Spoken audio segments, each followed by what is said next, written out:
So let's take a look at this then. A couple of days ago, we got it revealed to us some roster players for the New York Excelsior ahead of this 2022 season of the Overwatch League, which is obviously going to look very, very different to the last one because, you know, Overwatch 2, 5v5, all that sort of stuff. So, New York Excelsior decided to reveal 5 players. Pretty accurate, right? The rosters have to be 6 for this up-and-coming season, so you have to have at least 1 backup player.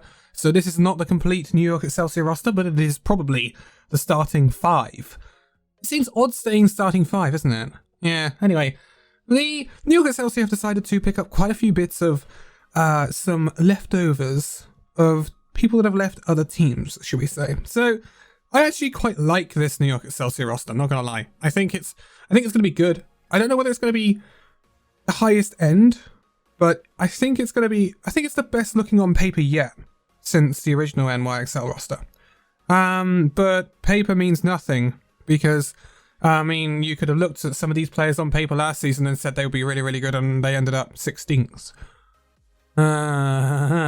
Anyway, let's start from the bottom up. Supports, tank, then DPS. They're going to go with Myungbong as their first support, their flex support. Myungbong has a lot of credibility, we can put it that way. He's had a really good time in the league previously with people like the Boston Uprising. I was surprised that he was let go, I'm not going to lie. But I think it's very good that we get to see him picked up by another team and he's back in the league and he's not going anywhere. I think he deserves to be a league player. It's going to be interesting to see how New York work this out though. And this is a trend I've been seeing with other teams because the other support they've got is also a flex support. This is Gangnam Jin. So Gangnam Jin is coming in from the Florida Mayhem. He was let go from the Florida Mayhem. Gangnam Jin used to be on Runaway alongside Lee Jae-gon, who is obviously on the Shanghai Dragons. They were a formidable Korean support duo. Gangnam Jin now finds himself at New York Excelsior. I think Gangnam Jin didn't have the best time at Florida Mayhem, but was still really good. I still think he can reach bigger heights, and I'm hoping he can do that with New York Excelsior, I'm not going to lie. We don't know whether he will do that, obviously, but I really hope he does. But this does bring up the thing. We're seeing a lot of double flex support signed in the league of recent times, so that is something to be aware of. Is the 6th player signed by the New York Excelsior going to be a main support? Possibly, because it would make sense, not going to lie. But again, that's something we will have to wait and see about. Or this could be an indication of the meta in a 5v5 environment where we're relying much more on double flex support rather than having main supports. Again, that's something that would not surprise me too much. So this is going to be an interesting thing and we'll see how it pans out. Now, moving on to the only tank they have signed so far. Again, the 6th player could be a tank, but some teams are going down the route of having that one tank because obviously there's only one tank in Overwatch 2. But some teams are going down the route of having those 2 tanks and exchanging the 2 depending on what they're doing. So we'll have to see what happens, but the one tank they've signed is Kellen. Kellen comes in from Talon Esports, previous of Element Mystic. I got there in the end. He has a good history in Korea. That's no doubt. Like 2 second places with Talon Esports, so losing out to O2 Blast every time, unfortunately. But again, still a really good history in Korea, and obviously a really good history with Element Mystic.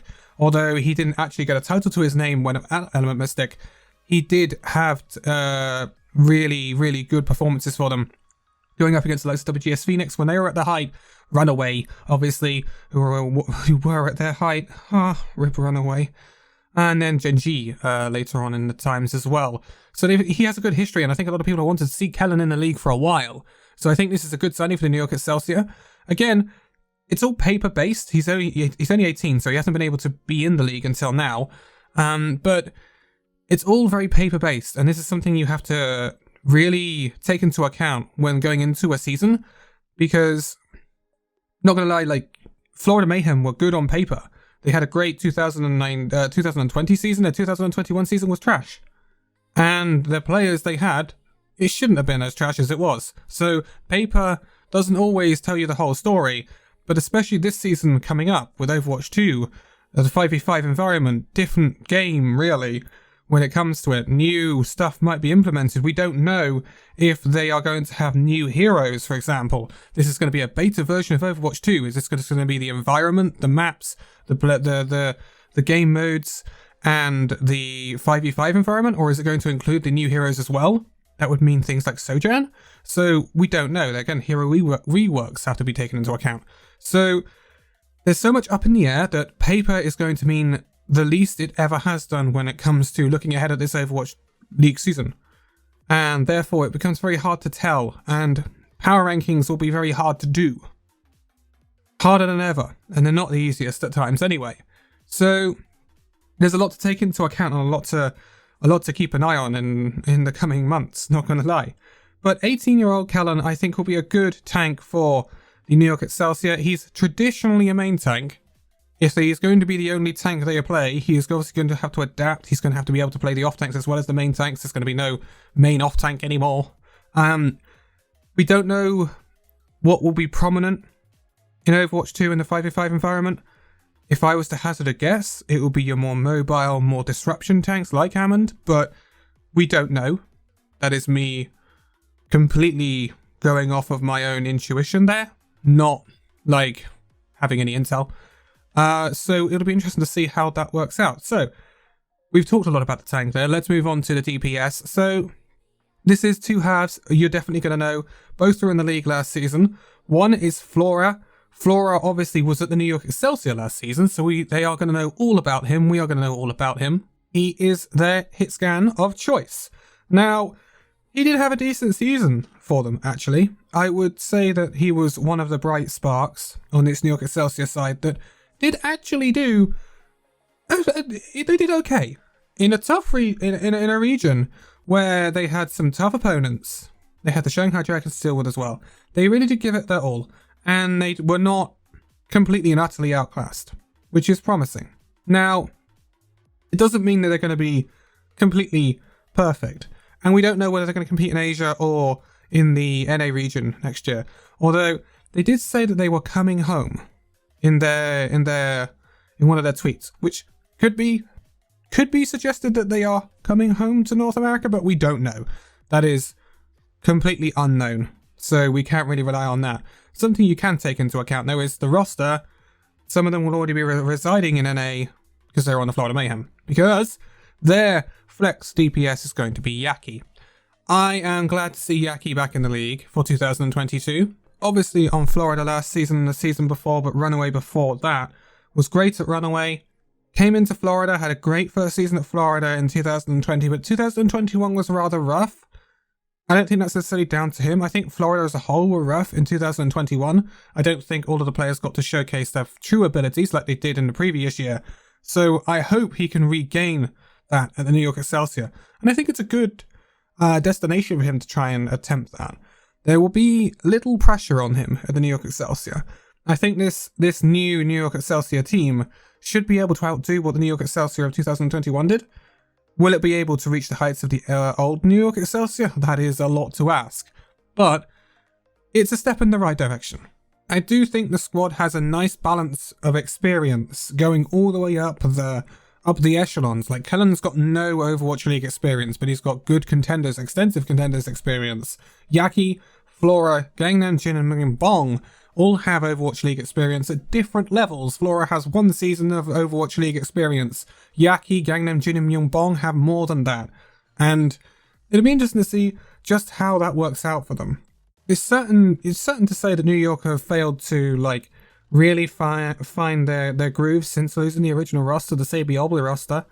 But I think this is a step in the right direction to try and find that normality. I suppose for New York Excelsior fans, you could say it's a cautious optimism, this roster. I think it's, on paper, you can see a lot of promise and a lot of potential in this roster to do quite well.